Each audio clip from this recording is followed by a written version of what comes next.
بسم الله الرحمن الرحيم. الحمد لله رب العالمين، والصلاة والسلام على سيد الأنبياء والمرسلين وعلى آله وأصحابه وأزواجه وذرياته وأهل بيته أجمعين. أما بعد، فأعوذ بالله من الشيطان الرجيم. بسم الله الرحمن الرحيم. ومن أحسن قولا ممن دعا إلى الله وعمل صالحا وقال إنني من المسلمين. وقال عليه الصلاة والسلام: ارتحلت الدنيا مدبرا وارتحلت الآخرة مقبلا، ولكل واحد منهما بنون، فلا تكونوا من أبناء الدنيا وكونوا من أبناء الآخرة، فإن اليوم عمل ولا حسابا وغدا حساب ولا عملا، أو كما قال عليه الصلاة والسلام. میرے محترم دوستوں، بزرگوں، عزیز دینی ایمانی بھائیوں،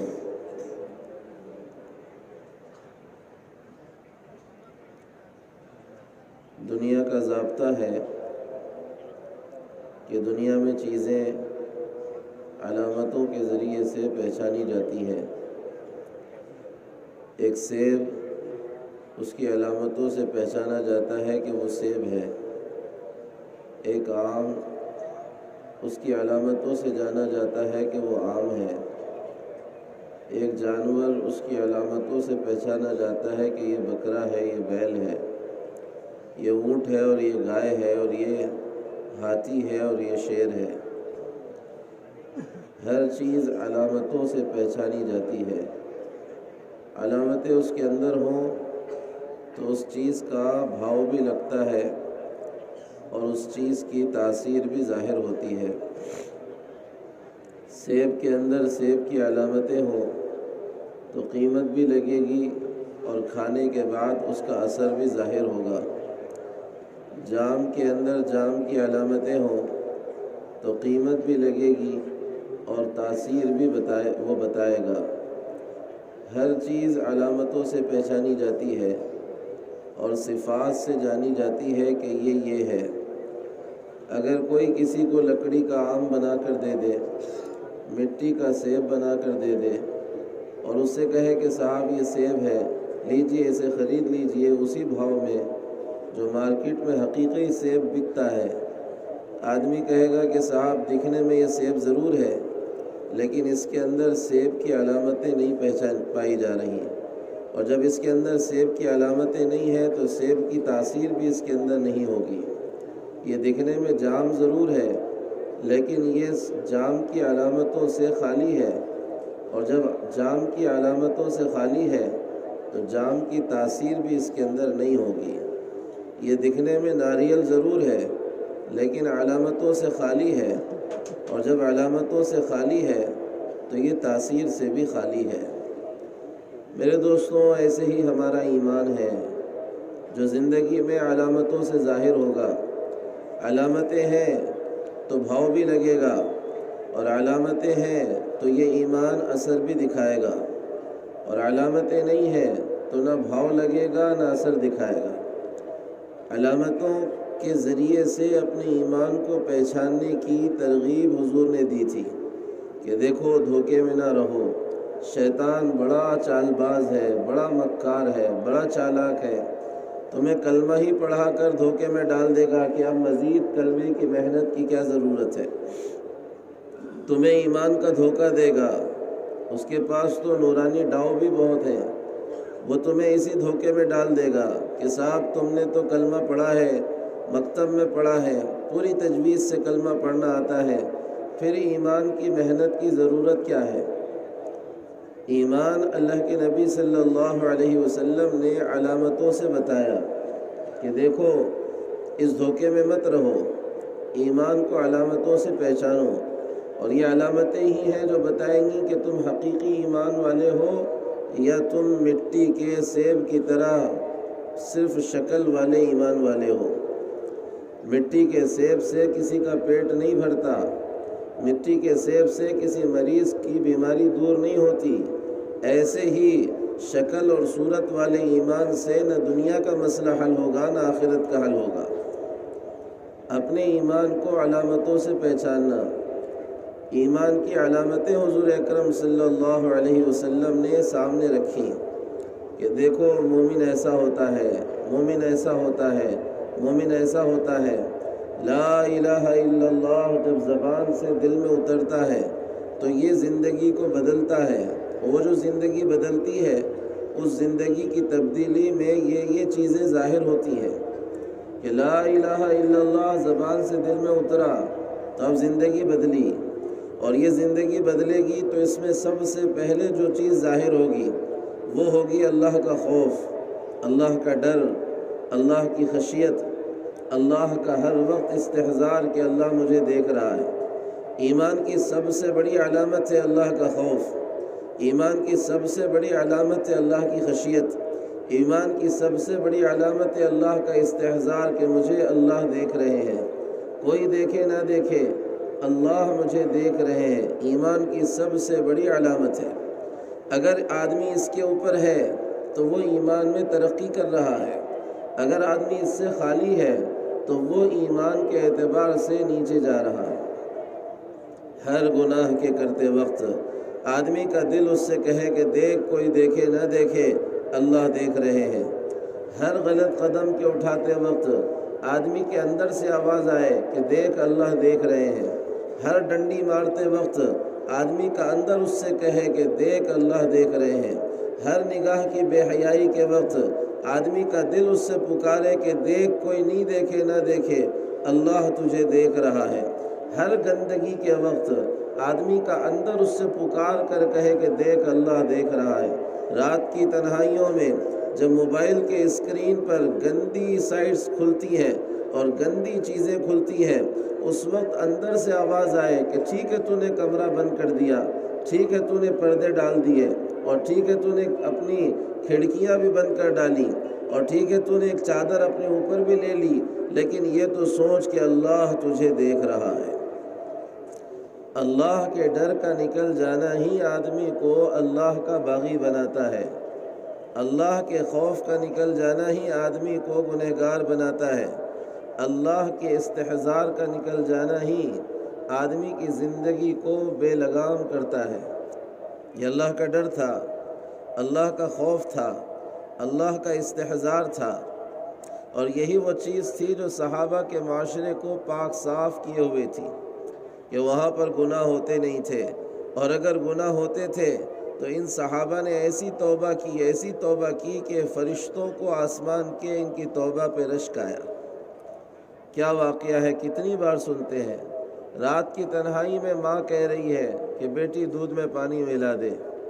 14 سال کی بچی، 15 سال کی بچی، اس کا یقین کس سطح کا بنا ہوا ہے کہ رات کی تنہائی میں وہ اپنی ماں کو جواب دے رہی ہے، اماں امیر المومنین نے دودھ میں پانی ملانے سے منع کیا ہے۔ وہ ماں کہہ رہی ہے بیٹی کون سا امیر المومنین آ کر تجھے دیکھنے والے ہیں، تو دودھ میں پانی ملا دے۔ اور وہ ماں سے کہہ رہی ہے اماں امیر المومنین دیکھیں نہ دیکھیں امیر المومنین کا خدا ضرور دیکھ رہا ہے۔ کون سی چیز تھی رات کی اس تاریکی میں جو انہیں غلط کام سے روک رہی تھی؟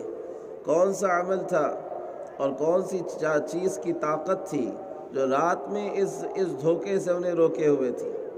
عبداللہ ابن عمر رضی اللہ تعالی عنہ سفر میں نکلے ہوئے ہیں، سخت چلچلاتی دھوپ ہے، دوپہر کا وقت ہے، ایک جگہ سے ایک صحرا سے گزر رہے ہیں تو دیکھ رہے ہیں کہ ایک چرواہا ہے جو بکریاں چرا رہا ہے، نوجوان 15-20 سال کا نوجوان۔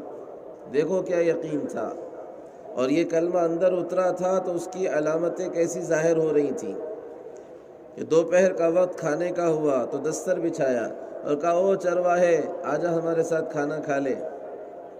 وہ کہہ رہا ہے کہ عبداللہ میں تو روزے سے ہوں۔ تعجب ہوا کہ صاحب کوئی رمضان کا مہینہ نہیں اور یہ جنگل میں اس کے روزے کی کوئی تعریف کرنے والا نہیں۔ کو کوئی سے روزے دار کہنے والا نہیں، اور یہ یہاں پر تنہائی میں روزہ رکھے ہوئے ہیں۔ کیسے دیکھیں، آزمائیں اسے۔ کہا بھائی ایک بکری چاہیے ہمیں، بیچے گا؟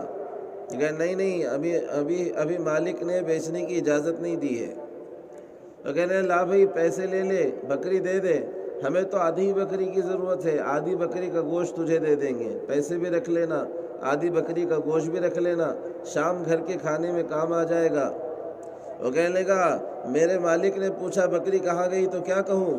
تو کہہ دینا اس سے کہ ایک بھیڑیا آیا تھا، وہ بکری لے کر چلا گیا۔ وہ کہنے لگے میرے اصل مالک اللہ نے پوچھا وہ بکری کہاں گئی تو کیا کہوں؟ اللہ سے کیا کہوں؟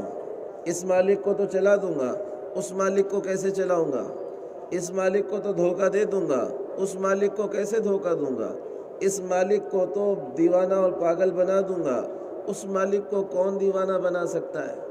اس مالک سے کیا چیز چھپی ہوئی ہے؟ ایک اللہ کا استحضار کہ اللہ مجھے دیکھ رہا ہے۔ لا الہ الا اللہ جب اندر اترتا ہے، کلمہ جب اندر جاتا ہے تو سب سے پہلے یہ ظاہر ہوتا ہے کہ اللہ کا استحضار آتا ہے، اور یہ اندر جائے گا تعارف سے کہ پہچانو کون ہے لا اللہ، اور یہ اندر جائے گا تعارف سے پہچانو کیسی ہے اس کی قدرتیں، یہ اندر جائے گا اس تعلق سے جو اللہ کے ساتھ بنے گا۔ لا الہ الا اللہ کی حقیقت کو جب بندہ سمجھے گا کہ نہیں ہے کوئی معبود، کیا مطلب؟ صرف پرستش کے لائق کوئی نہیں ہے، مطلب کہ نہیں، کائنات کی ہر چیز کی نفی کرو کہ کسی میں تاثیر نہیں، کسی میں طاقت نہیں، کسی میں قوت نہیں، کسی میں پاور نہیں سوائے اللہ کے۔ لا الہ، کوئی اللہ نہیں ہے، کوئی بادشاہ نہیں ہے، کوئی نفع دینے والا نہیں ہے، کوئی نقصان دینے والا نہیں ہے، کوئی بیمار کرنے والا نہیں ہے، کوئی صحت دینے والا نہیں ہے، کوئی موت کا مالک نہیں ہے، کوئی زندگی کا مالک نہیں ہے، کوئی مشکلیں لانے والا نہیں ہے، کوئی مشکلیں ہٹانے والا نہیں ہے، کوئی مصیبتیں ہٹانے والا نہیں ہے، کوئی مسئلے حل کرنے والا نہیں ہے، کوئی مسائل کا حل نکالنے والا نہیں ہے الا اللہ، سوائے اللہ کے۔ اللہ ہیں کائنات پہ قدرت رکھنے والے، اللہ ہیں کائنات پہ بادشاہت چلانے والے، اللہ ہیں جن کی بات یہ کائنات کا چپا چپا، ذرہ ذرہ، پتا پتا اور بوٹا بوٹا سنتا ہے، اور ایک ایک شے پر جس کی قدرت چلتی ہے اس کا فیصلہ یہاں پر چلتا ہے، کسی کا فیصلہ نہیں چلتا۔ وہ ہے بادشاہ، صرف بادشاہ نہیں ہے، بادشاہوں کا بادشاہ وہ اللہ ہے۔ پتے پتے پر جس کی قدرت ہے، ذرے ذرے پر جس کی قدرت ہے، کائنات کی ہر شے پر جس کا فیصلہ چل رہا ہے، اس کا فیصلہ ہے سورج نکل رہا، اس کا فیصلہ ہے چاند غروب ہو رہا، اس کا فیصلہ ہے دن و رات کا نظام چل رہا، اس کا فیصلہ ہے زمین فصلیں نکال رہی، اس کا فیصلہ ہے پھلوں کے اندر مٹھاس پیدا ہو رہی، اس کا فیصلہ ہے خوبصورت پھول خوشبو سے مہکا رہے، اس کا فیصلہ ہے جانوروں سے دودھ اور جانوروں سے گوشت حاصل ہو رہا، اس کا فیصلہ ہے کہ انسان اپنی ضرورتیں پوری کر رہا۔ خدا کی قسم ہے جس دن وہ فیصلہ کر دے کہ یہ سب نہ ہو، یہ چیزیں شکلیں اپنی پوری حقیقت کے ساتھ باقی رہیں گی لیکن کچھ کر نہیں پائیں گی۔ ایک اللہ کی ذات ہے، اس کے فیصلے اس کائنات پہ چلتے ہیں، وہ جس کی عزت کا فیصلہ کرے پوری کائنات میں کوئی اسے ذلیل نہیں کر سکتا۔ وہ کسی کو ذلیل کرنے پر آئے تو وہ تخت پہ بٹھا کر ذلیل کر کے بتاتا ہے، وہ جسے مارنے پر آئے لاؤ پوری دنیا کو ان کے ڈاکٹروں کو اور بچا کے بتا دو، اور وہ جسے بچانے پر آئے لاؤ پوری دنیا کی طاقتوں کو اور مار کے بتا دو، وہ جسے نفع دینے پر آئے کون ہے جو اسے نقصان دے دے، وہ جسے نقصان دینے پر آئے، جسے قلاش کرنے پر آئے، جس کا دیوالیہ نکالنے پر آئے کون ہے جو اس کی ترقی اور اس کے نفع کے فیصلے کروا دے۔ اس پوری کائنات میں ایک اللہ کی ذات ہے، ایک اللہ کی ذات ہے، اس کی طاقت ہے، اس کی قدرت ہے، اس کے فیصلے چلتے ہیں۔ وہ بڑی طاقتوں والا، بڑی قدرتوں والا، اس کی طاقتوں کی کوئی انتہا نہیں، اس کی سلطنت کی کوئی انتہا نہیں، اس کی بادشاہت کی کوئی انتہا نہیں، اس کے سننے کی کوئی اس کی مثال نہیں، اس کے دیکھنے کی کوئی مثال نہیں۔ ہر ایک کی ضرورتیں پوری کر رہا، ہر ایک کو دیکھ رہا، ہر ایک کے قریب ہے، ہر ایک کو سن رہا۔ صاف کہہ رہا ہے اعلان کرتے ہوئے، ما یکون من نجوا ثلاثہ الا هو رابعهم، تم تین ہوتے ہو چوتھا اللہ ہوتا ہے، ولا خمسہ الا هو سادسهم، تم پانچ ہوتے ہو چھٹا اللہ ہوتا ہے، ولا ادنی من ذلك ولا اکثر الا هو معهم، اس سے کم اس سے زیادہ ہوتے ہو اللہ تمہارے ساتھ ہوتا ہے، وَهُوَ مَعَكُمْ أَيْنَمَا كُنْتُمْ، جہاں چلے جاؤ اللہ تمہارے ساتھ ہے، سَوَاءٌ مِّنْكُمْ مَنْ أَسَرَّ الْقَوْلَ وَمَنْ جَهَرَ بِهِ، کوئی چیخ چیخ کر جیسے میں چیخ رہا ہوں اور بول رہا ہوں، کوئی اس طرح بولے اللہ کہہ رہے ہیں میں سن رہا ہوں، اور کوئی آہستہ آہستہ سرگوشی کرے، خاموش کچھ آپ کان نہ پوسی کرے، اللہ کہہ رہے ہیں میں وہ بھی سن رہا ہوں، اور کوئی یہ بھی نہ کرے اپنی زبان بھی نہ ہلائے، دل ہی اور دماغ ہی میں کچھ خیالات کو پکائے، علیم بذات الصدور کہہ کر اعلان کر رہا ہے کہ تمہارے دلوں کے بھیدوں کو بھی جاننے والا میں ہی ہوں، کچھ نہیں چھپا پاؤ گے اس سے۔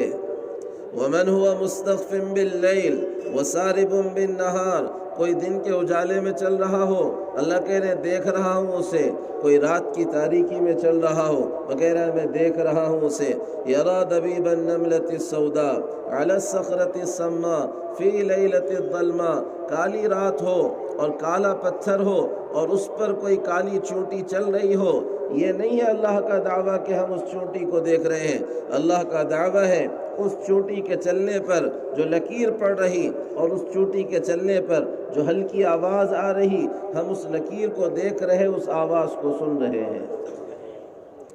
ایک اللہ کی ذات ہے، ایک اللہ کی ذات ہے جس کی کائنات محتاج ہے، حکم کی فرما بردار ہے، ایک اللہ کی ذات ہے، ایک پتا بھی اس کی اجازت کے بغیر اپنی شاخ کو نہیں چھوڑتا، ایک تنکا بھی اس کی اجازت کے بغیر اپنی جگہ سے نہیں ہٹتا، ایک اللہ کی ذات ہے پوری کائنات پہ اپنی قدرتیں چلانے والی، ضرورتیں پوری کرنے والی۔ موسیٰ علیہ السلام کہہ رہے ہیں یا رب من این الداء، اے اللہ بیماریاں کہاں سے آتی ہیں؟ جواب مل رہا ہے من عندی یا موسیٰ، موسیٰ ہم بیمار کرتے ہیں۔ پھر سوال ہو رہا ہے یا رب من این الدواء، اے اللہ صحت کہاں سے ہوتی ہے؟ جواب آ رہا ہے من عندی یا موسیٰ، موسیٰ ہم صحت دیتے ہیں۔ تعجب کے ساتھ موسیٰ علیہ السلام کہہ رہے ہیں کہ آپ بیمار کرتے ہیں، آپ صحت دیتے ہیں، دنیا کی ظاہری شکل تو بتا رہی اور دنیا کا ظاہر تو بتا رہا کہ لوگ ڈاکٹر کے پاس جا کر ان کی گولیاں کھا رہے ہیں اور ان گولیوں کو کھانے کے بعد انہیں صحت ہو رہی ہے۔ فَمَاذَا يَصْنَعُونَ الْأَطِبَّاءُ، اے اللہ جب صحت آپ دیتے ہو، بیمار آپ کرتے ہو، تو ڈاکٹروں کا کام کیا ہے، وہ کیا کرتے ہیں؟ اور جواب آ رہا ہے، سنیں کیا جواب آ رہا، یطیبون نفوس عبادی حتی تحل عافیتی او یحل قبضی، کہ اے موسیٰ سنو ان کا کام صرف اتنا ہے کہ یہ میرے فیصلے کے آنے تک میرے بندوں کے دل کو بہلاتے رہیں، 3 دن تک بہلاتے رہو، 4 دن تک بہلاتے رہو، 2 دن تک بہلاتے رہو، 1 دن تک بہلاتے رہو، میرے فیصلے کے آنے تک اپنی گولیاں دے کر یہ بہلاتے رہتے ہیں بندوں کے دلوں کو، یہاں تک کہ میرا فیصلہ صحت کا آتا ہے تو صحت ہوتی ہے، میرا فیصلہ موت کا آتا ہے تو اسی دوا کو کھانے والے کی موت بھی ہو جاتی ہے۔ ایک اللہ کی ذات ہے، خالق وہی ہے، مالک وہی ہے، پالنہار وہی ہے۔ پہلا سبق قرآن کا سکھایا جا رہا، الحمدللہ رب العالمین، ساری تعریفیں اس اللہ کے لیے ہے جو رب ہے، عالمین کا رب ہے، پالنہار، رب پالنہار کو کہتے ہیں، جو پالنے والا ہو، پوسنے والا ہو، ضرورتیں پوری کرنے والا ہو۔ اللہ کہہ رہے ہو میرے بندے کس چکر میں پڑا ہے، 2 وقت کی روٹی کے چکر میں نماز چھوڑ رہا، 2 وقت کی روٹی کے چکر میں اللہ کو بھولے ہوئے، 2 پیسوں کے چکر میں اللہ کا نافرمان بنے ہوئے، جو خالق کائنات کا رب ہے، ضرورتیں کائنات کی پوری کر رہا، کون چوڑیاں، کون سی چوڑیاں اور کون سے پرندے کاروبار کے لیے جاتے ہیں مجھے بتاؤ، جنگل کے کون سے درندے کہاں جا کر جاب کرتے ہیں مجھے بتاؤ، چیتے کی جاب کہاں لگتی ہے، شیر کی جاب کہاں ہوتی ہے، جنگل کے ہرن کہاں پر جا کر کام کرتے ہیں، ہاتھی کہاں جا کر کام کرتا ہے، سمندر کی مچھلیاں کون سی فیکٹری میں کام کرتی ہیں، سمندر کے جانور کون سی فیکٹری میں کام کرتے ہیں۔ کیا اللہ ان کی ضرورتیں پوری نہیں کر رہا؟ کیا اللہ ان کو کھلا پلا نہیں رہا؟ بڑے اللہ تعالیٰ نے شکوے کے انداز میں کہا کہ یا عبدی، او میرے بندے، یا ابن آدم، او آدم کی اولاد، خلقت السماوات السبع والاراضین السبع ولم اعی بخلقہن، میں نے 7 آسمان پیدا کیے، ان کی مخلوق کو کھلا پلا رہا ہوں، 7 زمینیں بنائیں، ان کی مخلوق کو کھلا پلا رہا ہوں، ان سب کو کھلا پلا کر میں کبھی تھکا نہیں ہوں، میرے خزانے میں کمی نہیں آئی، رتی برابر کمی نہیں آئی، ذرہ برابر کمی نہیں آئی، میں ان سب کی ضرورتیں پوری کر رہا۔ تو کھاتا ہی کتنا ہے، تو پیتا ہی کتنا ہے؟ ایک شیر سے زیادہ کھائے گا، ایک اونٹ سے زیادہ کھائے گا، ایک ہاتھی سے زیادہ کھائے گا، ویل اور شارک سے زیادہ کھائے گا، کتنا کھائے گا؟ تیری خوراک 2 روٹی 4 روٹی، تیری خوراک اتنا چاول اور اتنا میٹھا اور اتنا پانی، تم اس سب کے لیے کہتا ہے کہ میں محنت نہیں کروں گا تو کھاؤں گا کیسے؟ افعینی رغیف عیش اسوقہ الیک، کیا اللہ کے لیے مشکل ہے ایک وقت کی روٹی تجھے پہنچانا؟ حلال پر آ جا، صحیح راستے پر آ جا، اللہ اس راستے سے تیری ضرورتوں کو پوری کرے گا۔ سلیمان علیہ السلام نے ایک چونٹی کو بلایا، پرندوں سے جانوروں سے بات کرتے تھے، ایک چونٹی کو لایا، اسے کہنے لگے سال بھر کتنا کھاتی ہے؟ وہ کہنے لگی میں 3 دانے سال میں کھاتی ہوں، 3 دانے میری سال بھر کی خوراک ہے۔ سلیمان علیہ السلام کہنے لگے 3 دانوں کے لیے تجھے اتنی مشقت اٹھانی پڑتی ہے، ہم 3 دانوں کا اسٹاک تیرے پاس کر دیتے ہیں، سال بھر کھانا، سال ختم ہوگا تو پھر 3 دانے تجھے دے دیں گے۔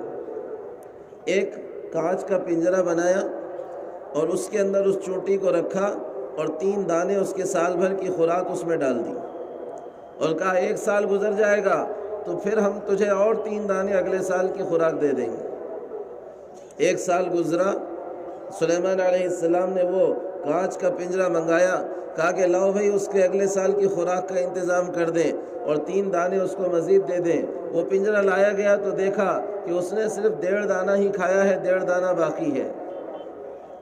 سلیمان علیہ السلام کہہ رہے ہیں اس چونٹی سے کہ تیرے خوراک تو 3 دانے تھی اور تو نے صرف 1.5 دانہ کھایا ہے، 1.5 دانہ ویسے ہی باقی رکھا ہے، کیا بات ہے؟ وہ کہنے لگی سلیمان میرے رزق کا ذمہ دار جب اللہ تھا اس وقت میرا رزق سال کا 3 دانے تھا، لیکن جب سے تو نے رزق کی ذمہ داری لی ہے ہر وقت یہ خیال رہتا ہے کہ اگلے سال کی اگر سلیمان رزق دینا بھول گیا اور اگلے سال میری غذا سلیمان دینا بھول گیا تو کیسے ہوگا، میں کیسے کھاؤں گی؟ اس لیے میں نے 1 دانے کی غذا 1 سال کی غذا پھر باقی رکھی ہے کہ سلیمان دینا بھول سکتا ہے، اللہ نہیں بھول سکتے۔ تو بھول سکتا تھا اس لیے بے فکر اس لیے اللہ نہیں بھول سکتا تھا اس لیے بے فکر کھاتی تھی، تیرے بارے میں ڈر تھا کہ تو بھول گیا تو میرا کیا ہوگا۔ ایک اللہ کی ذات ہے، اس کو پہچاننا لا الہ الا اللہ کا مطلوب ہے، مقصود ہے۔ اللہ کو پہچانو، اپنے خالق و مالک کو، کون ہے وہ، کیسی ہے اس کی طاقتیں، کیسی ہے اس کی قدرتیں، کیسا ہے وہ، کس سے خوش ہوتا ہے، کس سے ناراض ہوتا ہے۔ صاف اللہ کہہ رہے، ترمذی میں روایت ہے انی انا الملک، اے لوگوں سنو میں ہوں بادشاہ، ملک الملوک، بادشاہوں کا بادشاہ، قلوب الملوک بیدی، بادشاہوں کے دل میرے ہاتھ میں ہوتے ہیں، دنیا کے بادشاہوں کے دل۔ ان العباد اذا اطاعونی حولت قلوب ملوکہم الی الرافۃ والرحمہ، بندے جب میری اطاعت کرتے ہیں، بندے جب میری فرما برداری کرتے ہیں تو میں ان کے بادشاہوں کے دلوں میں محبت، نرمی، ہمدردی ڈال کر ان کو رعایا کے لیے رحم دل بنا دیتا ہوں۔ وَإِنَّ الْعِبَادَ إِذَا عَصَوْنِي حَوَّلْتُ قُلُوبَ مُلُوكِهِمْ إِلَى السَّخْطَةِ وَالنِّقْمَةِ، اور بندے جب میری نافرمانی پر زندگی گزارتے ہیں، میرے باغی بن کر زندگی گزارتے ہیں تو میں ان کے بادشاہوں کے دلوں کو سختی اور ظلم اور زیادتی کے ساتھ بھر دیتا ہوں، اور وہ اس کی وجہ سے اپنی رعایا پر ظلم و زیادتی اور ظلم کے پہاڑ توڑتے رہتے ہیں، تکلیفوں کا سبب بنتے ہیں۔ فلا تشغلوا انفسکم بالدعاء علیہم ولکن اشتغلوا الی، اے میرے بندو ان پر بد دعائیں کرنے میں وقت ضائع مت کرو، میری طرف پلٹ جاؤ، میں حالات کو صحیح کر دوں گا۔ کون ہے اللہ؟ ایک اللہ کی ذات ہے۔ عزت اللہ کے ساتھ جڑنے میں ہے، کامیابی اللہ سے جڑنے میں ہے، دنیا کا نفع اللہ کے ساتھ جڑ جانے میں ہے، دنیا کی کامیابی اللہ کے ساتھ جڑ جانے میں ہے۔ اور خدا کی قسم ہے، محمد الرسول اللہ صلی اللہ علیہ وسلم کی امت اللہ کو اور اپنے نبی کو چھوڑ کر چاہے پوری دنیا کے خزانوں پر قبضہ کر لے، ذلیل کی ذلیل رہے گی۔ اسے عزت نہیں مل سکتی، یہ کبھی شان و شوکت نہیں پا سکتی، یہ کبھی عروج نہیں پا سکتی جب تک کہ یہ اپنے ساتھ اللہ کو نہ لے لے، جب تک یہ اپنے ساتھ نبی کو نہ لے لے، جب تک یہ اپنے ساتھ اپنی ذمہ داری کو نہ لے لے۔ عمر رضی اللہ تعالی عنہ فلسطین جا رہے ہیں، فلسطین کی فتح کا وقت ہے۔ فلسطین والوں نے کہا کہ اگر آپ کا امیر آ جائے گا تو ہم اس کے ہاتھ میں علاقے کی چابیاں دے دیں گے۔ حضرت عمر رضی اللہ عنہ تشریف لا رہے ہیں، ابو عبیدہ سپہ سالار ہیں، انہیں معلوم ہے یہ رومن امپائر ہے، بڑے شان و شوکت کے ساتھ رہنے والے لوگ ہیں، اور انہیں یہ بھی معلوم کہ عمر رضی اللہ عنہ کا حال کیا ہے۔ وہ آئے تو 2-3 پڑاؤ پہلے آئے، حضرت عمر کو اتارا، کہا تھوڑی دیر یہاں رکے، کچھ بات کرنی ہے۔ کہا کیا بات ہے؟ کہا بات یہ ہے کہ آگے جو آپ جا رہے ہو یہ رومن امپائر ہے، دنیا کی سب سے بڑی سپر پاور طاقت ہے، یہاں کے بادشاہوں کا رہن سہن کچھ عجیب ہی ہوتا ہے، یہاں کے وزیروں کا رہن سہن کچھ اور ہی ہوتا ہے، ان کے کھانے، ان کے ٹھاٹ باٹ، ان کے محل، ان کے چلنے پھرنے کے انداز سب عجیب ہوتے ہیں۔ ہم چاہتے ہیں کہ آپ اتنا ٹھاٹ باٹ تو نہ کریں، ہماری صرف یہ درخواست ہے کہ یہ ایک سفید گھوڑا ہم نے آپ کے لیے تیار کیا، اس پہ بیٹھ جائیں، اور یہ پیوند والا کرتا اتار دیں، اور ہم نے ایک لباس آپ کے لیے تیار کیا وہ پہن لیں، آپ آگے آگے چلیں، پیچھے پیچھے ہم ہوں گے، تاکہ دشمنوں پر آپ کا رعب پڑ جائے۔ ایک سیاسی مصلحت کی بات تھی، حضرت عمر نے قبول کیا، اس گھوڑے پہ بیٹھے، اس نئے لباس کو پہنا، گھوڑے پہ بیٹھے، 2 قدم وہ گھوڑا آگے چلا، کہا رکو رکو اس گھوڑے کو، اتر کر واپس پھر خیمے میں آئے، کہا لاؤ بھائی وہ میرا پیون والا لباس ہی واپس لاؤ۔ ابو عبیدہ دوڑ کر آ رہے ہیں کہ امیر المومنین کیا ہو گیا؟ کہنے لگے مجھے اس گھوڑے کی چال میں غرور نظر آنے لگا ہے۔ فوراً اپنے لباس کو پہنا، کہا ابو عبیدہ سادگی ہی ہمارا مزاج ہے، سادگی ہی حضور کی سنت تھی، اور اے ابو عبیدہ تو تھا اس لیے میں تجھے چھوڑ رہا ہوں، بڑا آدمی ہے، عزت والا انسان ہے، کوئی دوسرا ہوتا اور یہ مشورہ دیتا تو میں اسے مارتا پکڑ کر، اور وہ جو جملے کہے تھے تاریخی وہ دل پر لکھنے کے قابل ہیں۔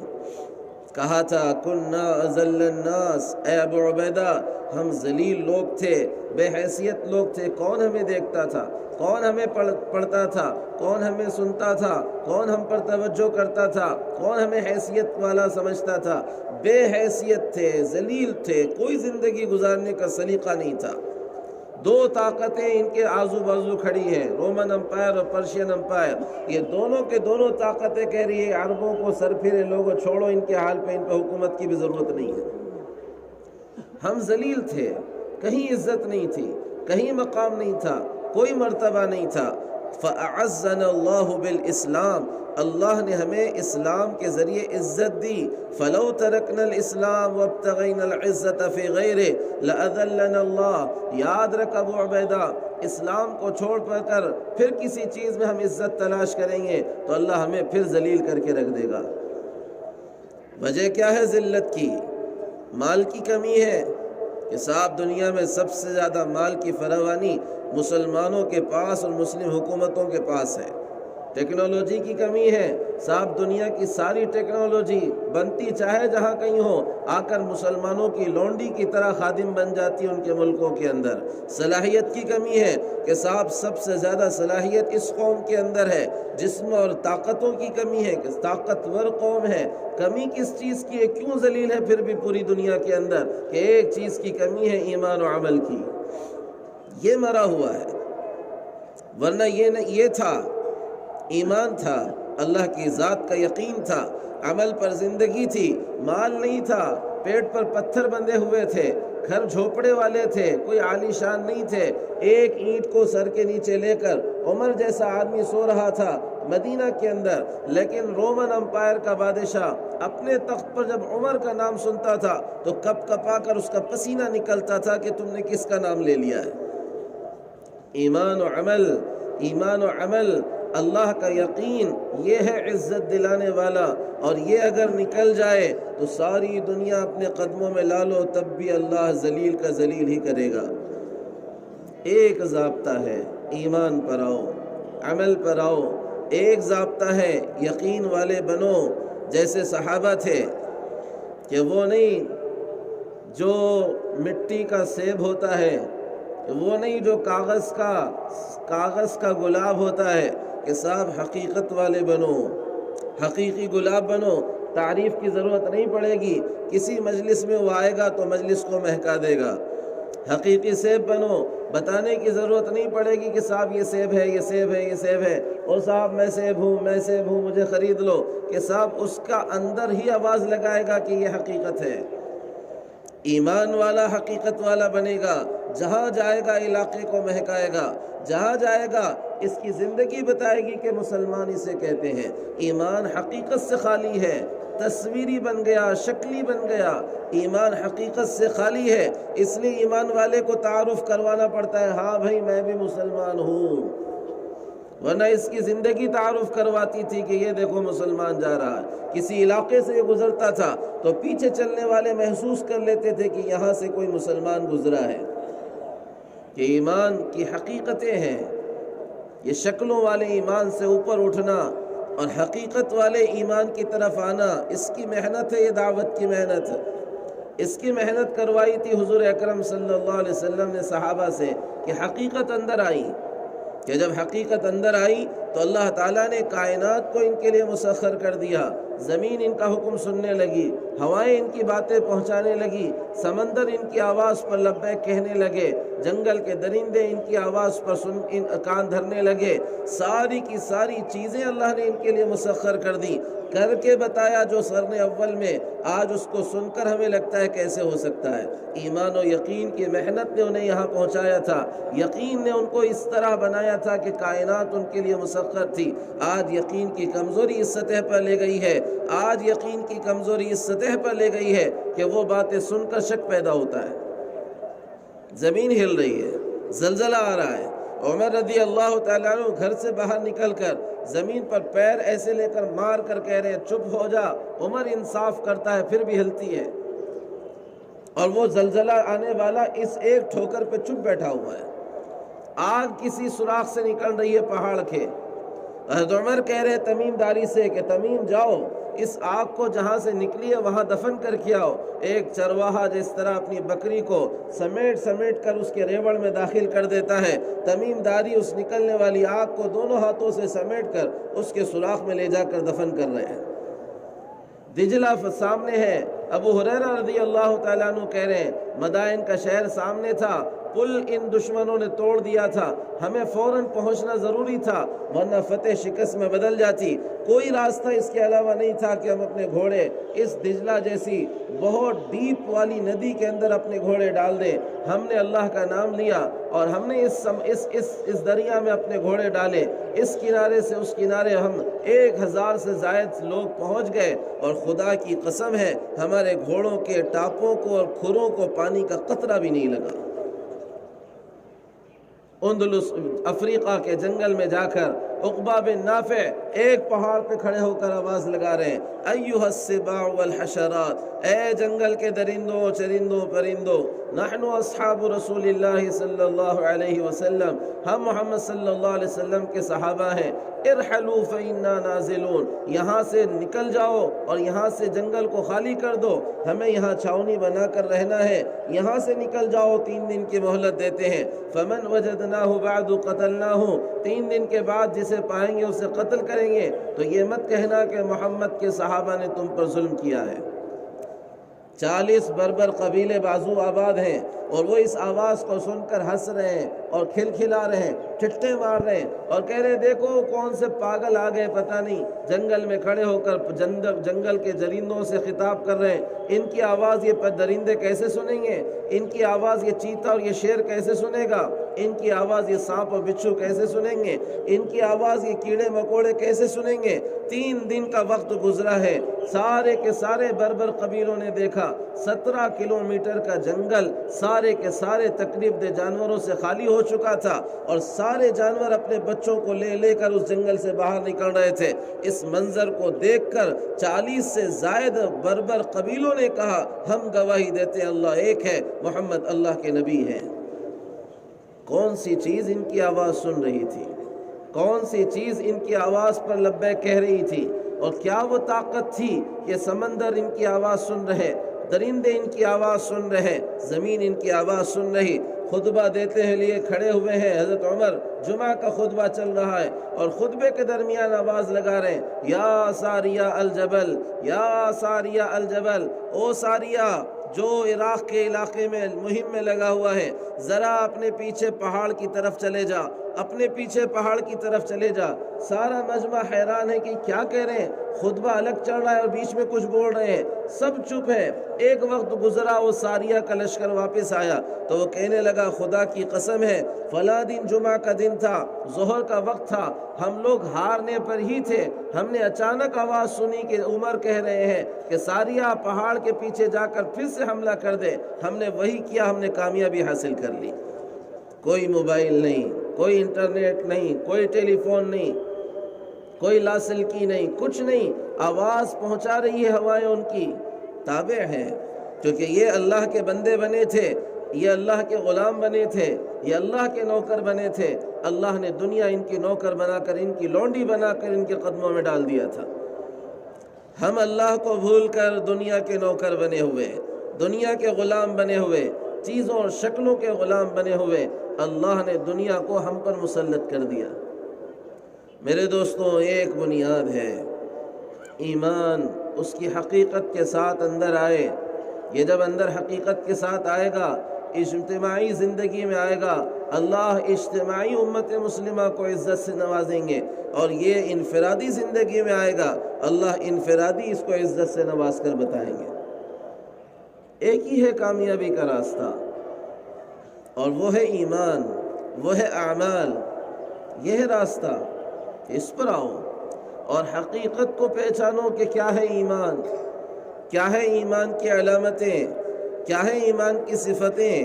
تو میں نے شروع میں کہی کہ لا الہ الا اللہ یہاں سے جب یہاں اترتا ہے، زبان سے جب دل میں آتا ہے، تو سب سے پہلی علامت جو ظاہر ہوتی ہے وہ اللہ کا خوف، اللہ کا ڈر ہے، اللہ کی خشیت ہے، اللہ کا استحضار ہے۔ آدمی تنہائی میں اللہ سے ڈرے گا، آدمی مجمع میں اللہ سے ڈرے گا، خلوت میں جلوت میں اللہ سے ڈرے گا، بازار میں گھر میں اللہ سے ڈرے گا۔ اس کے لیے دکان و گھر، اس کے لیے گھر و مسجد، اس کے لیے مسجد و حرم، اور اس کے لیے مکہ اور مدینہ، اور اس کے لیے اسپین و امریکہ کی فحاشی کی شاہراہیں بھی ایک جیسی ہو جائیں گی۔ ہر جگہ اس کے دماغ میں ایک بات ہوگی، اللہ مجھے دیکھ رہے ہیں، اللہ مجھے دیکھ رہے ہیں، اللہ مجھے دیکھ رہے ہیں۔ اور جس کے دل میں یہ اتر جائے کہ اللہ اسے دیکھ رہا ہے، دنیا کی کون سی طاقت اس سے گناہ کروائے گی۔ ایمان کی پہلی علامت ہے اللہ کا خوف، اللہ کا ڈر، اللہ کا استحضار۔ ہر وقت اس استحضار پر زندگی گزرے کہ اللہ مجھے دیکھ رہے ہیں۔ یہ تھے صحابہ، ان کے بچے جن کے واقعات میں نے سنائے کہ ایک 14 سال کی بچی کا یقین یہ، ایک 20 سال کے نوجوان کا یقین یہ، ان سے گناہ اس یقین کی وجہ سے نہیں ہوتے تھے، اور اگر ہوئے ہیں تو انہوں نے ایسی توبہ کی ہے کہ فرشتوں کو ان کی توبہ پہ رشک آیا ہے، ایسی توبہ کی۔ معاذ اسلمی رضی اللہ عنہ سے زنا ہو گیا تو ایسے آئے سامنے سے، یا رسول اللہ انی زنیت، حضور مجھ سے زنا ہو گیا ہے۔ ویسے سامنے سے آئے تو حضور نے پردہ ڈالنے کے لیے کہ یہ معاملہ اپنا حل کر لیں اللہ سے، ادھر حضور پلٹ گئے، سنی انسنی کر ڈالی۔ وہ ادھر سے آئے کہ یا رسول اللہ مجھ سے گندگی ہو گئی، گناہ ہو گیا، پاک کر دیں، میں اس گندگی کے ساتھ اللہ کو منہ دکھانا نہیں چاہتا۔ حضور نے کہا معاذ شاید تو نے بوسہ لیا ہوگا، اسی کو زنا کہہ رہا ہے، اور ادھر پلٹ گئے۔ وہ ایسے آئے، کہنے لگے یا رسول اللہ میں جانتا ہوں، سمجھدار آدمی ہوں، زنا کسے کہتے ہیں، مجھ سے زنا ہوا ہے۔ حضور نے کہا بھائی دیکھو شراب تو نہیں پی رکھی اس نے کہ نشے میں بڑبڑ کر رہا ہے، اور حضور سامنے ہو گئے۔ وہ ایسے آئے صحابہ کو لے کر کہ صحابہ نے کہا نہیں نہیں نشے میں نہیں ہے۔ وہ کہنے لگے حضور میں جانتا ہوں آپ پردہ ڈال رہے ہیں، لیکن میں اس گندگی کے ساتھ اللہ کو منہ دکھانا نہیں چاہتا۔ ایک دھبا لگا ہے، ایک دھبا لگا ہے اعمال نامے میں گناہ کا، اتنی بے چینی ہے، پوری کے پورے اعمال نامے کو ہم نے سیاہ کیا ہوا ہے، کوئی بے چینی نہیں ہے۔ صبح سے رات تک، رات سے دن تک گناہ ہی گناہ ہے، لیکن کوئی بے چینی نہیں۔ آدمی اتنا مطمئن ہے کہ یہاں مرے گا اور وہاں جنت میں جائے گا۔ اور جن کے بارے میں قرآن اعلان کر رہا تھا کہ اللہ ان سے راضی ہے، یہ اللہ سے راضی ہیں، یہ جنتی ہیں، اللہ کا وعدہ ہے ان کے ساتھ جنت کا، اللہ نے ان کے پچھلے اگلے سب معاف کر دیے ہیں، وہ اس بے چینی کے ساتھ آ رہے ہیں کہ حضور پاک کر دیجئے، اللہ کو میں منہ دکھانا، اس گندگی کے ساتھ منہ دکھانا نہیں چاہتا۔ 4 بار خود پر گواہی دے دی تو حضور نے کہا بھائی جاؤ اس کو سنسار کر دو۔ پتھر مارے جا رہے ہیں، وہ پتھر مارتے ہوئے ایک پتھر کسی نے مارا تو خون کے چھینٹے اڑے۔ خالد حضور کے ساتھ بازو تھے، وہ چھینٹا اڑا تو پیچھے سر کے۔ حضور نے ہاتھ پکڑا، خالد کیوں پیچھے سر کے ہو؟ کہا حضور ایک تو یہ گنہگار آدمی، دوسرے خون ویسے ہی ناپاک ہوتا ہے، میرے کپڑوں پہ اتر آ رہا تھا، اس لیے میں پیچھے سر کا ہوں۔ حضور نے کہا خالد جانتے بھی ہو اس نے توبہ کیسی کی ہے، جانتے بھی ہو اس نے توبہ کیسی کی ہے؟ خالد سنو، اس نے ایسی توبہ کی ہے کہ سارے حجاز والوں پہ تقسیم کی جائے تو اللہ سب کی مغفرت کر ڈالے۔ وہ توبہ اس نے کی ہے کہ اللہ کا خوف یہاں پہنچائے ہوئے تھا، اللہ کا ڈر یہاں پہنچائے ہوئے تھا۔ آج وہی مرا پڑا ہے، وہی نکلا پڑا ہے۔ آدمی نہیں تھر تھراتا جب ڈنڈی مار رہا ہوتا ہے، آدمی نہیں تھر تھراتا جب بیوی بہنوں کا وراثت میں حق مار رہا ہوتا ہے، آدمی نہیں تھر تھراتا جب کسی کی پراپرٹی 1-2 فٹ اندر گھس رہا ہوتا ہے، جانتے بوجھتے کہ اس کی جگہ ہے۔ نہیں تھر تھراتا کہ کسی کا پیسہ لے کر میں خاموش رہ رہا ہوں اور یہ کل قیامت کے دن مجھے اس کا حساب دینا ہے۔ تھر تھرا جائے گا، کپ کپا جائے گا، ایک ایک چیز پر اس کے اندر سے آواز آئے گی تو غلط کر رہا ہے۔ ایمان کی بڑی علامت ہے، ایمان کی بڑی علامت ہے، ایمان کی بڑی علامت ہے اللہ کا خوف، اللہ کی خشیت، اور ایمان کی بڑی علامت ہے اللہ کے سامنے کھڑے ہونا، عبادتوں کا شوق۔ احادیث میں ہے عبادتوں کا شوق ایمان کی بڑی علامت ہے۔ نمازوں میں مزہ آ رہا ہو، 2 رکعت پڑھنے کا جی چاہ رہا ہو، اللہ کے سامنے کھڑے ہونے میں لطف آ رہا ہو، ایمان بڑھ رہا ہے، ایمان بڑھ رہا ہے۔ اور اگر یہ مزہ نہیں آ رہا، فرض نماز بھی پڑھنا جان پر آ رہا، یہ نہیں ہو رہا کہ فجر کے لیے اٹھنا بہت مشکل ہو رہا، یہ نہیں ہو رہا کہ 2 رکعت سنت پڑھنا بھی جان پر آ رہا، بہت کٹھن گزر رہا، تو میرے دوستوں ڈرو کہ کہیں ایمان مار نہیں کھا رہا کہیں۔ کہ ایمان کی علامت ہے بندہ جب مومن ہوگا، لا الہ الا اللہ زبان سے جب اندر دل میں اتر رہا ہوگا، تو اس کی دوسری علامت ہے کہ اس بندے کو جس کے اندر اتر رہا ہے اس کو عبادتوں میں لطف آئے گا، مزہ آئے گا۔ وہ دعوت سے فارغ ہوگا تو گپے نہیں لگائے گا، وہ دعوت سے فارغ ہوگا تو دوسرے کاموں میں نہیں جائے گا، وہ دعوت سے فارغ ہوگا تو سیدھے اللہ کے سامنے کھڑا ہوگا۔ ورنہ شیطان دھوکہ دے دے گا کہ صاحب ہم تو مصروف ہیں دعوت میں، ہم تو مصروف ہے کاروبار میں، ہم تو مصروف ہے فلاں میں اور چنا میں، ہم تو مصروف ہے درس و تدریس میں، کہ نہیں کس پر سب سے بڑی ذمہ داری تھی؟ ایک آخری نبی محمد الرسول اللہ صلی اللہ علیہ وسلم پر دعوت کی بھی ذمہ داری، اللہ کے راستے کے خروج کی بھی ذمہ داری، تعلیم کی بھی ذمہ داری، تربیت کی بھی ذمہ داری، تزکیے کی بھی ذمہ داری، ساری کی ساری ذمہ داریاں محمد الرسول اللہ صلی اللہ علیہ وسلم پر ہیں۔ اور ان پوری ذمہ داریوں کے ساتھ اللہ کہہ رہے ہیں فَإِذَا فَرَغْتَ فَانْصَبْ وَإِلَىٰ رَبِّكَ فَارْغَب، جیسے ہی دعوت سے آپ کو فرصت ملے فوراً اللہ کے سامنے گڑ جائیے عبادتوں کے اندر اور اللہ کی طرف متوجہ ہو جائیے۔ یا ایھا المزمل قم اللیل الا قلیلا، اوڑھنے والے لپیٹنے والے پوری رات ہمارے سامنے کھڑے ہو جاؤ، رحم آ رہا ہے، ٹھیک ہے، الا قلیلا، تھوڑا آرام کر لو۔ کتنا آرام کرو؟ نصفہ، آدھی رات آرام کرو، آدھا ہمارے سامنے کھڑے رہو۔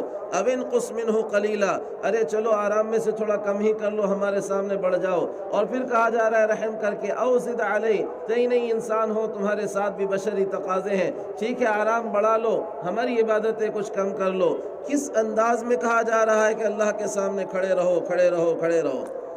کیا کرو؟ وَرَتِّلِ الْقُرْآنَ تَرْتِيلًا، قرآن پڑھو ہمارے سامنے کھڑے ہو کر۔ إِنَّ نَاشِئَةَ اللَّيْلِ هِيَ أَشَدُّ وَطْئًا وَأَقْوَمُ قِيلًا، تمہارا یہ رات کا ہمارے سامنے کھڑے ہونا تمہارے نفس کو بھی کچلے گا اور دن میں تمہاری دعوت میں، تمہاری بات میں اثر بھی پیدا کرے گا۔ کہ عبادتیں، نمازوں کا شوق، عبادتوں میں اہم ترین عمل نماز ہے۔ آدمی کے کان نہ ہو، آدمی انسان ہے، زبان نہ ہو تب بھی آپ اسے انسان کہو گے، ہونٹ نہ ہو تب بھی انسان ہے، دانت نہ ہو تب بھی انسان ہے، آنکھیں نہ ہو تب بھی انسان ہے، دونوں ہاتھ نہ ہو پھر بھی انسان ہے، دونوں پیر نہ ہو پھر بھی انسان ہے۔ لیکن کیا آپ کسی ایسے کو انسان کہو گے جس کے دھڑ پر سر نہ ہو، سر ہی نہ ہو؟ اسے کوئی انسان نہیں کہتا۔ کان نہ ہو انسان کہے گا، آنکھ نہ ہو انسان کہے گا، پیر دونوں نہ ہو نیچے کے پھر بھی انسان کہا جائے گا، سر پہ دھڑ نہ ہو، دھڑ پہ سر نہ ہو، کوئی انسان نہیں کہتا۔ حضور یہی تو کہہ رہے ہیں کہ نماز کی حیثیت جسم میں سر کی حیثیت جیسی ہے، ایسے ہی دین میں نماز کی حیثیت ہے۔ جس طرح سر کے بغیر انسان نہیں، ایسے ہی نماز کے بغیر دین نہیں ہے۔ دین نماز کے بغیر نہیں ہے، دین نماز کے بغیر نہیں ہے۔ اور یہ نماز تھی جو اللہ سے لینے کا ذریعہ تھی۔ صحابہ کو خوشی ہوئی، صحابہ کہتے ہیں، روایت ہے ترمذی میں، صحابہ کہتے ہیں کہ ہم نے 2 موقعوں پر عید کی طرح خوشیاں منائی ہیں مدینہ میں، عید کی طرح خوشیاں منائی ہیں 2 موقعوں پر۔ ایک تو اس وقت جب حضور نے کہا آدمی قیامت کے دن اس کے ساتھ ہوگا جس سے محبت کرتا ہے، ہمیں حضور سے سب سے زیادہ محبت تھی، ہم نے خوشیاں منائی۔ اور ایک اس وقت جب حضور نے ہمیں 5 نمازوں کا تحفہ دیا، ہم نے کہا اللہ سے بالراس لینے کا اور اللہ سے مناجات اور اللہ سے تعلق قائم کرنے کا راستہ ہمیں مل گیا ہے۔ نماز اس کے لیے تھی، مسائل کے حل کے لیے تھی۔ 2 رکعت نماز پڑھ کر یہ صحابہ تھے جو اپنے مسائل کو حل کرتے تھے۔ ایک خاتون مکہ سے ہجرت کر کے آئیں اکیلی، ایک بیٹا ان کے ساتھ ہجرت کرتے ہوئے آیا۔ مدینہ آنے کے بعد کچھ دن گزرے، اس بچے کا انتقال ہو گیا۔ صحابہ نے کہا دیکھو بھائی یہ عورت اکیلی آئی ہوئی ہے، کوئی اس کا پیچھے ہے نہیں، چلو ہم چلتے ہیں اس کے بچے کی تدفین اور تجہیز کا انتظام کرتے ہیں۔ وہ گئے، بچے کو نہلایا، کفن پہنایا اور ماں سے کہنے لگے اماں اجازت دے اس کی نماز جنازہ پڑھ کر ہم اسے دفنا دیں۔ ماں کہہ رہی ہے سنو ذرا 2 رکعت پڑھ کے آنے دو پھر اٹھانا۔ اور وہ اندر جا کر کہہ رہی یا ربی، اے اللہ حاجرت الیک رغبۃ وآمنت لک طوعا، اے اللہ پوری خوشنودی سے ایمان لایا اور پوری رغبت کے ساتھ ہجرت کی ہے، پورا خاندان میرا مخالف تھا، پھر بھی میں نے اس بچے کو لے کر تیرے نبی کے پاس آئی ہوں، میرے لیے اس بچے کے علاوہ کوئی نہیں ہے، یہی میری کل کائنات ہے، سارے خاندان کی مخالفت کے باوجود یہاں آئی، اب تو نے اس بچے کو اپنے پاس بلا لیا، میرے خاندان والوں کو پتہ چلے گا تو وہ طعنہ دیں گے اور کہیں گے دیکھ ہمارے دین کو چھوڑ دیا اس لیے تیرا بچہ مر گیا۔ اے اللہ کل قیامت کے دن تو اس بچے کو زندہ کرنے پر قادر ہے، لیکن اس وقت یہ میرے کوئی کام کا نہیں ہوگا، آج اس کو زندہ کر کے دکھا دے تاکہ میں اپنے خاندان کے طعنوں سے بچ جاؤں۔ یہ صحابہ کہہ رہے ہم انتظار میں ہیں کہ وہ ماں اندر سے کہے گی لے جاؤ بھائی اس بچے کو دفنا دو، ابھی اسی انتظار میں بیٹھے ہوئے ہم نے دیکھا کفن میں حرکت ہوئی، ہم نے آگے جا کر اس کو کھولا تو وہی بچہ اٹھے بیٹھا ہوا ہے اور جس کو دفنانے کے لیے آئے تھے اس کے ساتھ دوپہر کا کھانا ہم نے کھایا ہے۔ کیا طاقت تھی نماز کی۔ 95% مسلمان نماز چھوڑے ہوئے۔ میرے دوستوں عبادتوں کی لذت، عبادتوں کا لطف نماز سے آئے گا۔ نماز اللہ کے تعلق کو قائم کرنے کا سبب ہے، نماز اللہ سے لینے کا ذریعہ ہے، مومن کی معراج ہے نماز۔ یہ سجدے میں سر نہیں رکھتا، اللہ کے قدموں میں سر رکھتا ہے، یہ بالراس اللہ سے مناجات کر رہا ہے، بات چیت کر رہا ہے اس نماز کے اندر۔ نماز جیسی بنے گی تو خدا کی قسم ہے اللہ اس کی 2 رکعتوں پر اس کے مسئلوں کے حل کرنے کے فیصلے کریں گے۔ نماز جیسی بنے تو صحیح۔ یہ کیا نماز ہے؟ اللہ اکبر کبھی کہا تو دنیا میں ساری دنیا گھومتے گھماتے 4 رکعت ختم ہو گئی۔ بندہ کہتا ہے اللہ اکبر، اس کے بعد اس کا دماغ دکان میں جاتا ہے تو اللہ اس سے کہتے ہیں او میرے بندے مجھ سے زیادہ اہم تجھے کون مل گیا جس کی سوچ میں لگ گیا ہے، میری طرف آ جا۔ پھر تھوڑی دیر گزرتی ہے، یہ اپنے ذہن کو واپس نہیں لاتا تو پھر اللہ کہتے ہیں او میرے بندے مجھ سے زیادہ خوبصورت کون ہے جس کی فکر میں تو چلا گیا، پلٹ جا، میرے سامنے کھڑا ہے۔ یہ پھر بھی نہیں پلٹتا تو پھر اللہ کہتے ہیں او میرے بندے مجھ سے زیادہ بڑا کون ہے جس کے عظمت کے پیچھے تو دب گیا ہے، پلٹ جا، میں ہی سب سے بڑا ہوں۔ یہ پھر بھی نہیں پلٹتا، اللہ کہتے ہیں فرشتوں کو یہ نماز مکمل کر لے گا تو ایک گندے کپڑے میں لپیٹ کر اس کے منہ پہ اس کی نماز مار دینا، نہیں ہے ہمیں ضرورت اس کی نماز کی۔ عبادتوں کے ذریعے سے اللہ کا تعلق ملے گا۔ بخاری میں روایت ہے لا یزال یتقرب الی عبدی بالنوافل، بندہ نوافل کے ذریعے مجھ سے قریب ہوتا رہتا ہے حتی احببتہ، یہاں تک کہ میں اسے اپنا محبوب بنا لیتا ہوں۔ فَإِذَا أَحْبَبْتُهُ، پھر جب میں اسے اپنا محبوب بنا لیتا ہوں، كُنْتُ سَمْعُهُ الَّذِي يَسْمَعُ بِهِ، تو میں اس کا کان بن جاتا ہوں جس سے سنتا ہے، میں اس کی آنکھ بن جاتا ہوں جس سے دیکھتا ہے، میں اس کا ہاتھ بن جاتا ہوں جس سے پکڑتا ہے، میں اس کا پیر بن جاتا ہوں جس سے چلتا ہے۔ اور اعلان مخلوق میں کرتا ہوں کہ اے لوگوں، اے فرشتوں، تم گواہ رہنا یہ میرا ولی ہے، یہ میرا دوست ہے۔ اب جو اس کے خلاف جائے گا کوئی اور نہیں، اللہ خود اس کے خلاف اعلان جنگ کرے گا۔ اللہ نپٹنے پر آئے گا ایسوں کے جو اللہ کے ایسے بندوں کے خلاف جائے گا۔ سفیان ثوری بیت اللہ میں طواف کر رہے ہیں، عراق کا کوئی گورنر تھا پیچھے، وہ بگڑ گیا ان کے اوپر اور قسم کھا لی کہ سفیان جہاں ہوں گے وہاں انہیں قتل کر ڈالوں گا۔ لوگوں نے کہا وہ تو بیت اللہ میں ہے، وہاں کوئی قتل نہیں کیا جا سکتا۔ وہ کہنے لگا چلو یہیں سے فوراً، آج اگر کسی کا خون بیت اللہ کے سامنے بہے گا تو سفیان ہوگا۔ وہ چلا اپنی جگہ سے۔ کچھ لوگوں نے اطلاع آگے پہنچائی سفیان تک کہ دیکھو وہ فلاں علاقے کا گورنر آپ کو مارنے کے لیے چلا ہے۔ حضرت سفیان ثوری طواف کر رہے تھے، پورا طواف مکمل کیا اور اس کے بعد بیت اللہ کی چادر کو پکڑ کر کہا مولا وہ فلاں ہے جو مجھے مارنے کے لیے آیا ہے، میں تجھے اپنی دوستی کا واسطہ دے کر کہتا ہوں وہ جس جگہ ہے وہاں سے ہٹا اور وہاں سے آگے بھی بڑھا تو تیری میری دوستی ٹوٹ جائے گی۔ تاریخ گواہ ہے کہ وہ کہاں غائب ہوا، زمین نگل گئی کہ آسمان اس کو کھا گیا، پتہ نہیں چلا، جگہ سے ہی صاف ہوا، جگہ سے ہی غائب ہو گیا اور پتہ نہیں چلا کہ وہ کدھر چلا گیا۔ اللہ کو اپنے ساتھ تو لو، پھر دیکھو اللہ کی مددوں کو، اللہ کی نصرتوں کو۔ اور امت کا کام دعوت کا کام بھی ہے کہ یہ امت دعوت ہے، اس کے ذمے ہے کہ یہ اپنے ایمان، اپنے عمل، اپنے ایمان کی فکر پہ زندگی گزارتے ہوئے ایک ایک فرد کے ایمان کی فکر پہ اپنے آپ کو لگائے۔ اس کا بھاؤ بڑھا ہوا کیوں ہے؟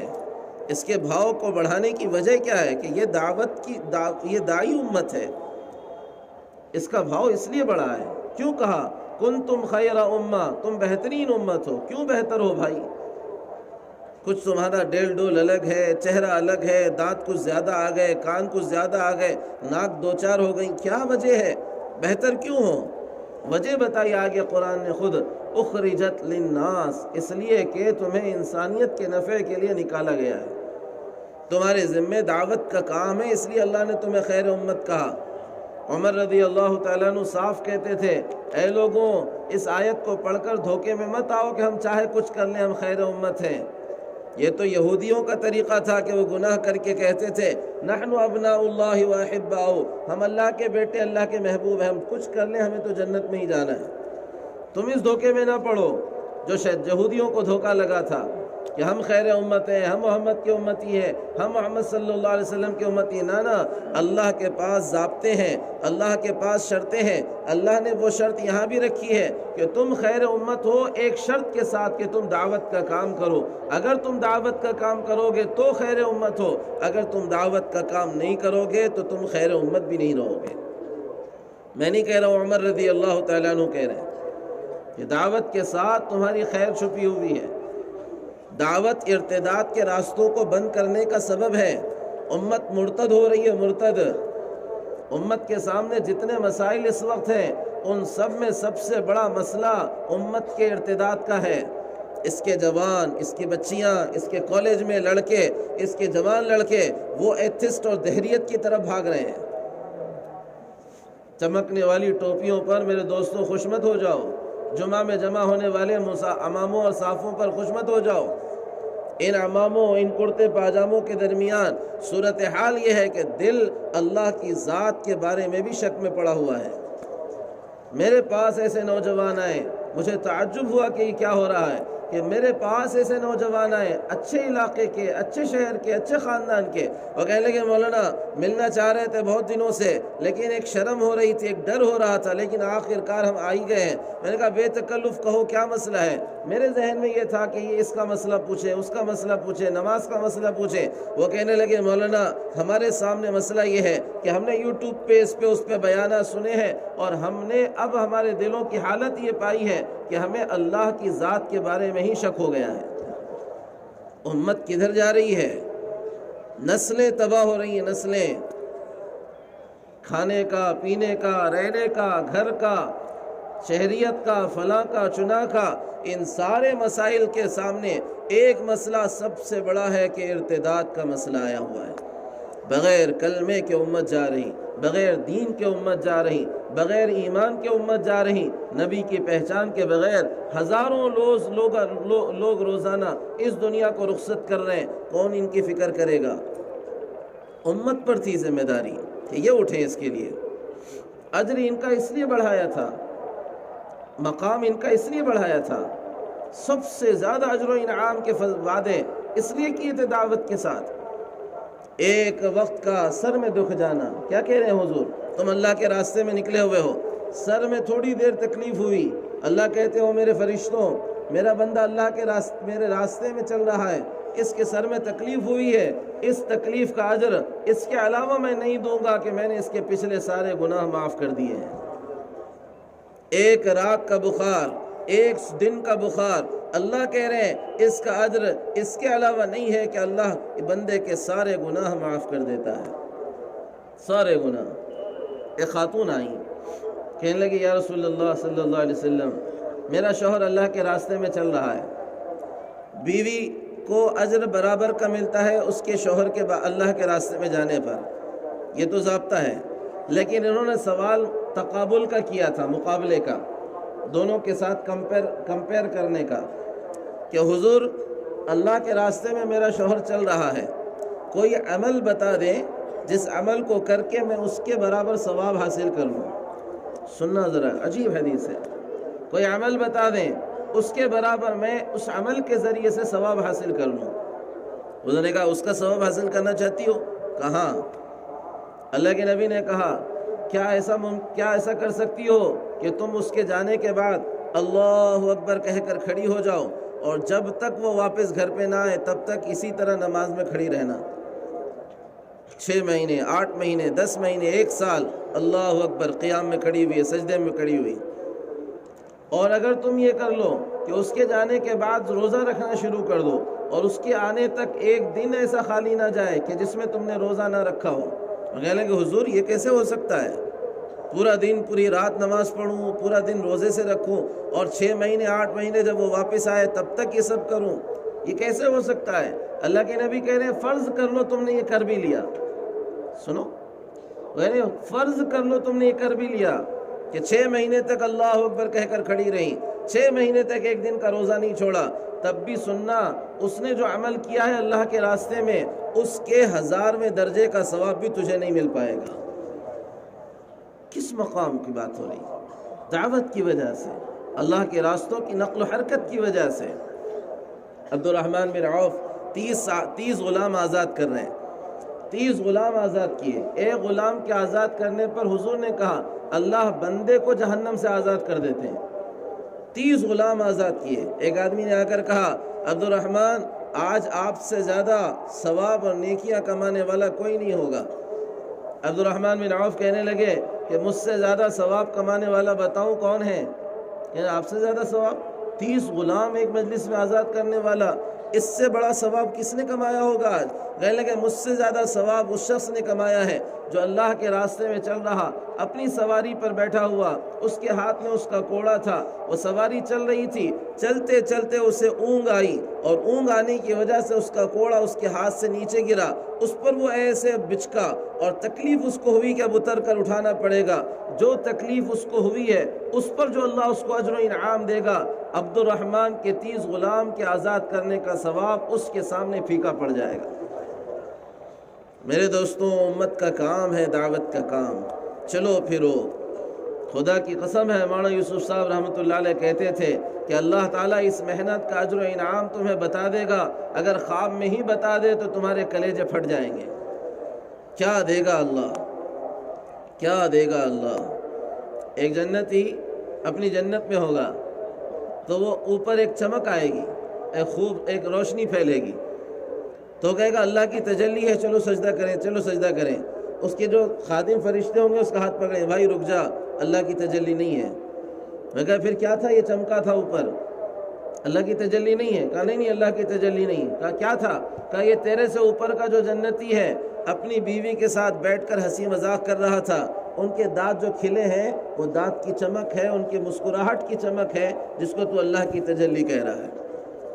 مگر اتنے بڑے مقام پہ یہ کیسے پہنچے، کیسے پہنچے، اور میں یہاں کیسے رہ گیا؟ تو فرشتہ کہے گا اس کی وجہ جانتا ہے کیا ہے؟ کیا ہے؟ کہ اس کی وجہ یہ تھی کہ تو گھر میں بیٹھا رہتا تھا اور وہ اللہ کے راستے کی ٹھوکریں کھاتا رہتا تھا۔ اس کی وجہ یہ ہے۔ دعوت کو زندگی کا مقصد بناؤ۔ ہر فرد 2.5 گھنٹے کے داعی نہ بنو، آدھے گھنٹے کے داعی نہ بنو، بلکہ 24 گھنٹے کے داعی بنے۔ 24 گھنٹے اٹھتے بیٹھتے چلتے پھرتے، دکان میں، بازار میں، گھر میں، ہر وقت دماغ میں ایک بات سوار کہ اللہ کی طرف بندوں کو بلانا ہے۔ اس پر زندگی لگے، اس پر زندگی کھپے۔ اس کی آواز لگ رہی ہے اس اجتماع کے ذریعے، آواز لگ رہی ہے ان ساری کی ساری محنتوں کے ذریعے کہ دیکھو اپنی ذمہ داری تھی دعوت کا کام، جو امت بھول گئی اس کے نتیجے میں ارتداد ان کے گھروں میں گھس گیا ہے۔ مسجد کی ناک کے نیچے لوگ مرتد ہو رہے ہیں، بچیاں بچے ارتداد کی دہلیز پہ پہنچے ہوئے ہیں، ارتداد کی دہلیز کراس کر کے آگے بڑھ چکے ہیں۔ کون سنبھالے گا، کون فکر کرے گا؟ کام تھا۔ خیبر فتح ہو رہا ہے، اتنا بڑا خیبر، بڑا قلعہ، بڑا مال و دولت اندر سے ملنے والا، اور حضور اشارہ کر رہے ہیں کہ علی تو فتح کرنے والا ہے، اور فتح کرنے کے لیے وہ جب جا رہے ہیں تو حضور کہہ رہے ہیں کہ علی خیبر تو فتح ہو جائے گا، لیکن اور خیر کی بات بتاؤں؟ کہ خیر کی بات یہ ہے کہ اللہ تیرے ذریعے ایک بندے کو ہدایت دے دے، ساری دنیا پر جتنی جگہ پر سورج طلوع ہوتا ہے ان ساری چیزوں کو اللہ کے راستے میں صدقہ کر دے گا، تب بھی ایک آدمی کو ہدایت دلانے کے کام کا اجر و ثواب زیادہ ہو جائے گا۔ ایک آدمی کو ہدایت پر لا لو، اتنا بڑا اجر و انعام۔ ایک کی فکر، ایک کو اپنے ذریعے سے اللہ سے جوڑ دو، اتنا بڑا اجر و انعام۔ دعوت اپنی ذمہ داری سمجھیں، دعوت کا کام اپنی ذمہ داری سمجھیں اور عمل کے ساتھ دعوت دیں۔ سب سے خوبصورت اس کی دعوت ہے جو خود عمل کر کے دعوت دیتا ہے۔ لیکن یہ مطلب نہیں ہے کہ جب تک عمل نہیں کریں گے جب تک دعوت نہیں دیں گے، بلکہ دعوت اپنی نیت سے دو کہ اس دعوت کے ذریعے سے اللہ خود کو بھی عمل کی توفیق ضرور دے گا۔ تو بھئی اپنی زندگی کا مقصد بناؤ، اللہ کے راستے میں چلنا پھرنا، در در کی ٹھوکریں کھانا۔ خدا کی قسم اس میں جو لذت ہے وہ لذت اور کسی چیز میں نہیں ہے۔ مزہ آئے گا، لطف آئے گا کہ یہ محمد صلی اللہ علیہ وسلم کی نقالی کر رہا ہوں، محمد صلی اللہ علیہ وسلم کے طریقے پر ہوں۔ یہ تو ٹھوکر کھانا محمد صلی اللہ علیہ وسلم کی سنت تھی۔ لطف آئے گا اگر ہم اس کی حقیقت کو سمجھیں۔ اس کے لیے دوستوں ارادے کرو، عزائم کرو کہ ہم انشاءاللہ اللہ کے نام کو مشرق و مغرب شمال و جنوب میں پہنچانے کی نیت کرتے ہیں۔ بولو بھئی کرو گے انشاءاللہ؟ کون کون کرے گا؟ اللہ بے حد قبول فرمائے۔ بھئی وہی ارادے کرو کہ اب کون کون تیار ہے اللہ کے راستے میں جانے کے لیے، اللہ کے راستوں میں نکلنے کے لیے؟ بتاؤ بھئی کون کون تیار ہے؟ اللہ بے حد قبول فرمائے، اللہ بے حد قبول فرمائے۔ بتاؤ بھئی۔